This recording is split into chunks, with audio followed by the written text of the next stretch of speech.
देखो, हर साल ही इंडिया में ना कितने ही बच्चे इन कॉम्पिटेटिव एग्जाम की तैयारी करते हैं और एंड में रिजल्ट क्या निकलता है? Paper leak. और ये पहली बार नहीं हुआ है कि नीट का पेपर लीक हो गया। मैं ऐसा इसलिए कह रहा हूँ क्योंकि इन बच्चों के पेरेंट्स अपना पेट काट कर, अपनी कार बेचकर, लोन लेकर, सेविंग खर्च कर कर अपने बच्चे को एक अच्छी कोचिंग दिलवाते हैं ताकि उसका बच्चा एक अच्छे गवर्नमेंट कॉलेज में सीट लेकर अपना फ्यूचर सिक्योर कर सके। पर एंड में जब ये पेपर लीक की सिचुएशन आती है ना, तो वो बच्चा अंदर से टूट जाता है। बीजेपी और मोदी जी कहते हैं विकसित भारत, डिजिटल इंडिया। ये कैसा विकसित भारत है जहां बच्चों के भविष्य के साथ खेला जा रहा है? ये कैसा डिजिटल इंडिया है जहां हर तीसरे दिन कोई ना कोई पेपर लीक हो जाता है?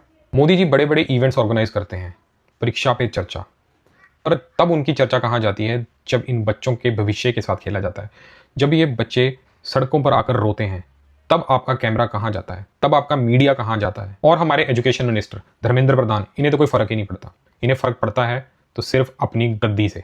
पर उन बच्चों का क्या जो एग्जाम देने आए थे पर उन्हें सड़कों पर सोना पड़ा क्योंकि उनके पास होटल के पैसे नहीं थे। रिसेंटली सीबीएसई के रिजल्ट ने बच्चों का भविष्य कबाड़ में डाल दिया। और मैं ऐसा इसलिए कह रहा हूँ क्योंकि जो बच्चे एक्सपेक्ट कर रहे थे 90% मार्क्स, उन्हें मिले हैं 50 to 60% मार्क्स।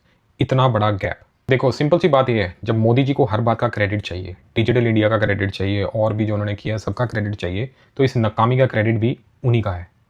उन्हीं को ही लेना चाहिए बिकॉज वो देश के प्रधानमंत्री हैं, देश की सबसे बड़ी गद्दी पर जाकर बैठे और उनकी चुप्पी सबसे बड़ी है। देखो, मैं इस बीजेपी गवर्नमेंट से कुछ ज़्यादा एक्सपेक्ट भी नहीं करता बिकॉज इनकी खुद की पार्टी के मेंबर्स जो हैं इस पेपर घोटाले में मिले हुए हैं और ये पहली बार नहीं है, बहुत बार हो चुका है। देखो, मोदी जी के खुद के बच्चे तो हैं नहीं, तो उन्हें कोई फर्क नहीं पड़ता कि दूसरे के बच्चे पे क्या इफेक्ट पड़ रहा है, इन बच्चों पे क्या इफेक्ट पड़ रहा है। इनको नहीं पता होता जब एक बच्चा सिर्फ 2 मार्क्स की वजह से एक पेपर में फेल कर जाए या पीछे रह जाए तो एक बच्चे पे इफेक्ट नहीं होता, उनकी पूरी फैमिली पे इफेक्ट पड़ता है। एंड में मैं सिर्फ इतना ही कहूंगा, इस देश का भला तब तक नहीं हो सकता जब तक हमारी सरकार किसी भी चीज की अकाउंटेबिलिटी नहीं लेती और हर बात के लिए कांग्रेस को ब्लेम करती रहेगी। पेपर लीक माफिया से बचाने के लिए कांग्रेस को हटाना ही होगा। वो 70 साल गए, मैं प्रेजेंट की बात करूंगा। इस टाइम आप देश के प्रधानमंत्री हो, 13 साल से आप उस गद्दी पर बैठे हो, तो क्वेश्चन लोग आपसे ही पूछेंगे, ना कि राहुल गांधी से। आज का जो है ना, हिंदू मुस्लिम नहीं मांगता, वो मांगता है एक अच्छा एम्प्लॉयमेंट, एक अच्छा हेल्थ केयर, बच्चों के लिए अच्छे स्कूल। और ये जब तक नहीं मिलेंगे ना, हमारे युवा इस देश को छोड़कर बाहरली कंट्रीज की तरफ जाते ही रहेंगे।